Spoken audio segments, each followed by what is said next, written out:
Fast money कमाने के चक्कर में जिसको देखो वो फ्रॉड कर रहा है।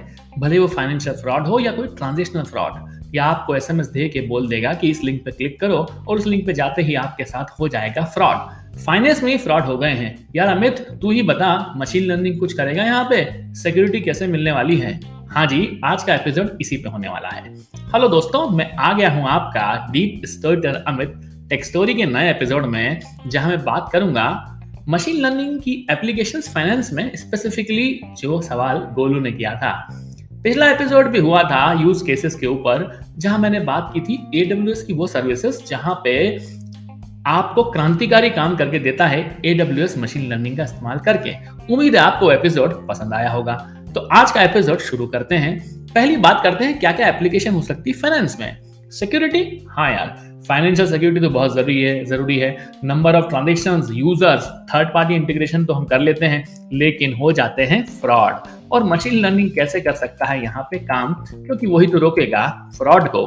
बैंक के अंदर हमें ऐसी टेक्नोलॉजी यूज करना होगी जो मॉनिटर करेगा सारे ट्रांजैक्शंस को, लाखों करोड़ ट्रांजैक्शन जो हो रहे हैं, और उनके मॉडलिंग कर समझ जाएगा कि कौन सा बिहेवियर फ्रॉडलेंट बिहेवियर है, और उन हाई प्रिसिशन टेक्निक से बच नहीं पाएगा कोई भी सस्पिशियस बिहेवियर, और हो जाएगा security fraud in real time. क्या बोलता भाई?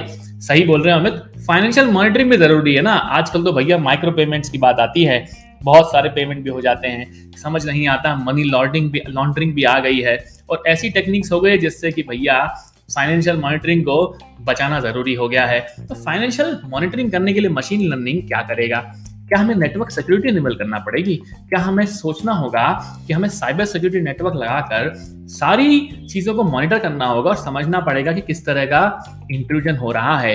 अगर इस तरह की मशीन लर्निंग फाइनेंस में काम करेगा तो बड़ी बड़ी fintech company Pioneer, PayPal, stripe, skill क्यों ना मशीन लर्निंग को इस्तेमाल करने लगेगी। हाँ, वैसे भी करती ही है, पर और भी करेगी। बात आती है अब डिटेल में फ्रॉड डिटेक्शन, उसके प्रिवेंशन की। याद कर वो दिन जब आपके पास 2016 में फ्रीडम 251 नाम का एक फीचर आया था, जिसमें कहा गया था, फीचर बोले प्रमोशनल प्राइस बोलो, इंडिया में एक सेल आई थी कि भैया 251 रुपए में फोन मिल जाएगा आपको, और लाखों करोड़ लोगों ने उस पर बुकिंग कर दी थी। फाइनली वो निकला था फ्रॉड। इस तरह के बहुत सारे प्रमोशनल एड भी आते हैं, और जिसके थ्रू आपके साथ फ्रॉड हो जाता है।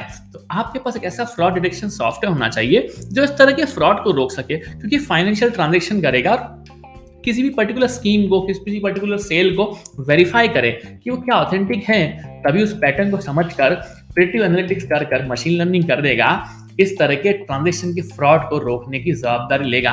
तो भैया यहाँ भी फ्रॉड डिटेक्शन हो जाएगा और काम हो जाएगा।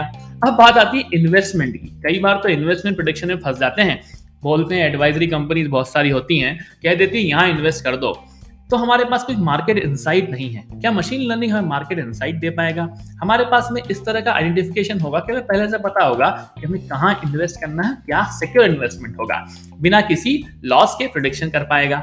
और बड़े बड़े इंस्टीट्यूशंस हमारे JP Morgan, bank of America और मॉर्गन स्टैनली भी इस तरह के ऑटोमेटेड इन्वेस्टमेंट एडवाइजर बना लेंगे, बना ही रहे हैं वैसे तो वो। तो अमित तूने बात तो सही कही, यहाँ भी हमें जरूरत पड़ने वाली है इन्वेस्टमेंट प्रोटेक्शन में मशीन लर्निंग की। अब बात आती है रिस्क की। रिस्क मैनेजमेंट बहुत बड़ी बात हो गई। याद करो वो दिन लेमन ब्रदर्स वाले जब आया था रिसेशन, तब भैया हालत खराब हो गई 2008 में, और उसी तरह का रिसेशन अब हम लोग देख रहे हैं, जिसमें कि लोग बात कर रहे हैं फाइनेंशियल क्राइसिस बड़ी बड़ी कंट्रीज में चल रही है। इंडिया तो बड़ा साफ है, सिक्योर है, लेकिन हमारे पास ऐसे सॉफ्टवेयर होना चाहिए जो पता करके देंगे कि रिस्क मैनेजमेंट किस तरह से करेंगे हम, इस तरह के रिस्क को, फाइनेंशियल रिपोर्ट्स को, लोन्स के बारे में एप्लीकेशन रिपोर्ट प्रेडिक्ट करने का काम करेगा हमारा मशीन लर्निंग।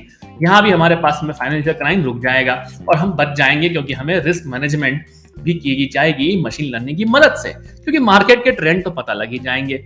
रोबो एडवाइजरी कोई काम होगी हमें तो बड़ा अच्छा काम होगा। हाँ यार, कितनी अच्छी बात है। हमारे पास में एडवाइजरी फर्म में बड़ा धोखाधड़ी हो जाती है। फाइनेंशियल डोमेन में रोबो एडवाइजरी की जरूरत है जो पोर्टफोलियो को मैनेज कर दे। हमारे पास एक ऑनलाइन वेल्थ मैनेजमेंट सर्विस हो जो कि इस तरह एल्गोरिथम में काम करे, जो कि स्टैटिस्टिकल एनालिसिस कर मैनेज करे, ऑप्टिमाइज करे क्लाइंट के एसेट्स को, मतलब पोर्टफोलियो मैनेजमेंट भी कर देगा हमारा मशीन लर्निंग। फिर आती है रिकमेंडेशन की बात। रिकमेंडेशन तो हर जगह ही है हमें। फाइनेंशियल प्रोडक्ट्स की रिकमेंडेशन भी कर दे, उसके आधार पे रोबो आपको बताएगा कि ये वाला चीज़ खरीद लो, ये वाली चीज़ में इन्वेस्टमेंट कर दो, ये वाला चीज़ को सस्ते दरों पे खरीद लो। और हो सकता है कि इस तरह के एडवाइज़र लोअर फीस में आपका काम करेंगे और आप ट्रस्ट भी करेंगे उस पे, क्योंकि मशीन लर्निंग एनेबल होंगे ये। अब बात आती है कस्टमर सर्विस की। अमित, तूने बात तो की थी अमेज़न के बड़े अच्छे-अच्छे एक्सपीरियंस वाले सर्विसेज़ की, जहाँ पे आप कस्टमर एक्सपीरियंस इंप्रूव करोगे। क्या मशीन लर्निंग कस्टमर एक्सपीरियंस के लिए काम करने वाला है? हाँ यार, वर्चुअल असिस्टेंट की बात हुई थी लास्ट वाले एपिसोड में, तो आपको जस्टिफाई तो है कि चैटबॉट की मदद से हमारे पास में वर्चुअल एजेंट्स होंगे जो कि कस्टमर सर्विस पे बड़ा ध्यान देने वाले हैं, तो मशीन लर्निंग यहाँ भी काम करेगा। अब बात आती है लोन की। अरे यार, लोन लेने में, लोन को समझने में कई बार समझ नहीं आता।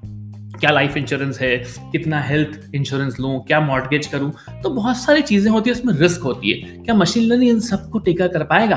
तो इस सारे सेक्टर्स को, लोन को, हेल्थ इंश्योरेंस को, मॉर्गेज को, या लाइफ इंश्योरेंस पे भी मशीन लर्निंग का इस्तेमाल किया जाएगा। और डेटा साइंटिस्ट तो बैठे ही इंश्योरेंस की स्कीम बनाने के लिए। एक्चुअल साइंस वाले जितने भी साइंटिस्ट होंगे बड़ी बड़ी स्कीम निकाल के देंगे, बड़ी बड़ी पॉलिसीज आपके लिए बनाएंगे, और बनाते भी हैं। थोड़ा सा मशीन लर्निंग यहाँ भी काम करने वाला है।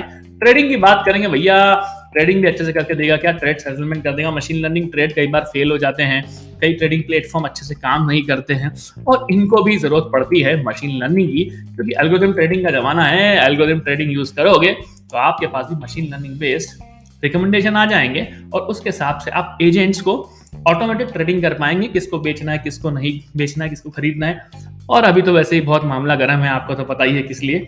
मार्केटिंग में भी यूज करते हैं वैसे मशीन लर्निंग को, जहाँ पे बैंकिंग के अंदर, फाइनेंस के अंदर आपने देखा होगा कि आजकल प्रिडिक्टिव एनालिटिक्स का इस्तेमाल करके मार्केटिंग की जाती है कि भैया ये वाला प्रोडक्ट जो है, इसका प्रेडिक्शन इस तरह से आ रहा है, तो आप इसको खरीद लें। इस तरह के एडवर्टाइजमेंट आपके पास आते हैं, मोबाइल एप्लीकेशन में नोटिफिकेशन भी आते हैं, और इसके आधार पे बैंकिंग डोमेन में यूज हो रहा है मशीन लर्निंग।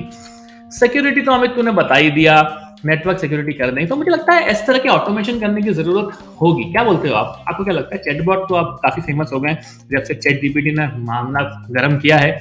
कॉल सेंटर का ऑटोमेशन तूने अमित कल बता ही दिया था। AWS के पास सर्विस है जिसमें आपको बेसिकली कस्टमर को एक्सपीरियंस देगा बात करके, राइट, और कस्टमर के रिस्पॉन्सेस को NLP का इस्तेमाल करके बताएगा।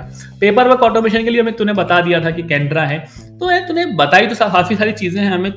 मुझे लगता है कि मशीन लर्निंग फाइनेंस में काम तो करेगा ही, और मनी लॉन्ड्रिंग की बात आई जहाँ पे आपको कस्टम मशीन लर्निंग सॉल्यूशन देने होंगे, मुझे लगता है कि यार वहां पे लगना चाहिए। क्या बोलते हो आप लोग?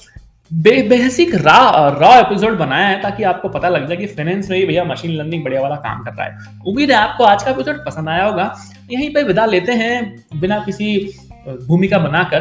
तब तक आप मेरे एपिसोड को, पॉडकास्ट को सुनते रहें। टेक स्टोरीज को जियो सावन गाना पर, स्पॉटिफाई पे तो आप सुनते ही हैं, और इंस्टाग्राम पे पॉडकास्टर अमित पे अपने मैसेज देना ना भूलें।